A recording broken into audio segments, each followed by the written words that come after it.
Hi everyone, it's Yanelyn again, and welcome back to Beyond Days of the Reef on Fishy Fridays. We'll be swimming with the fishes this episode to explore all of our finned friends at the reef.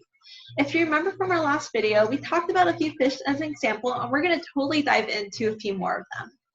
As mentioned on Tropical Thursdays and our last episode on Fishy Fridays, temperate and tropical fish look super different from each other. Tropical fish tend to be more colorful, and temperate fish tend to be duller. So let's take a look at our tropical tanks. None of these species can actually be found here in the beaches of California, but we have them here at the reef. We have a few recognizable species such as the common clownfish, the forceps butterflyfish, and the Moorish idol. Can you tell what body shape they have? That's right, they're all laterally compressed. However, they look super different from each other, right? That's because they all live in different parts of the coral reef and eat different things. Here we have our favorite stars and stripes pufferfish, Clyde. He's a box-shaped body, which is classified as unusual, but we can totally see why he's called box-shaped. So now let's look at our temperate tanks.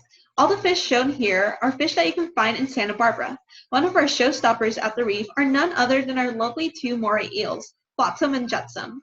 They have an eel-like body and usually live within the rocks of the reef. They aren't very effective swimmers, like their laterally compressed fish friends, so they live in the rocks and wait for prey to swim by. They'll catch their predators with their two sets of jaws and nasty bacteria in their mouth.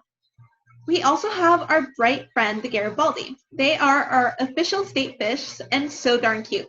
Can you tell what body shape they have? They are also laterally compressed.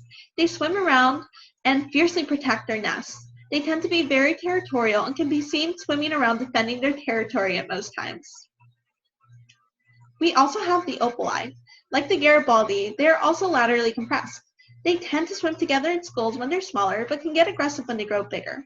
They mostly eat algae like kelp, but can eat small animals as well. They're known to be quite the eater. We also have the Rockville Bunny. Can you guess what shape they are? They are elongated. They tend to live in the intertidal zones and on rocks as they aren't efficient swimmers. You can tell a bunny by their little eyebrows and their little face.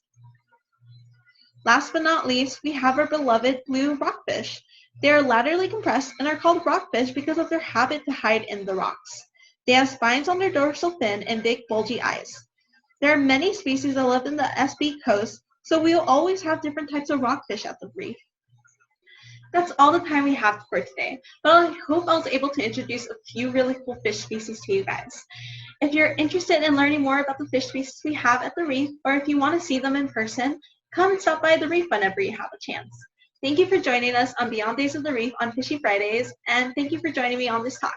Hope to see you all next week.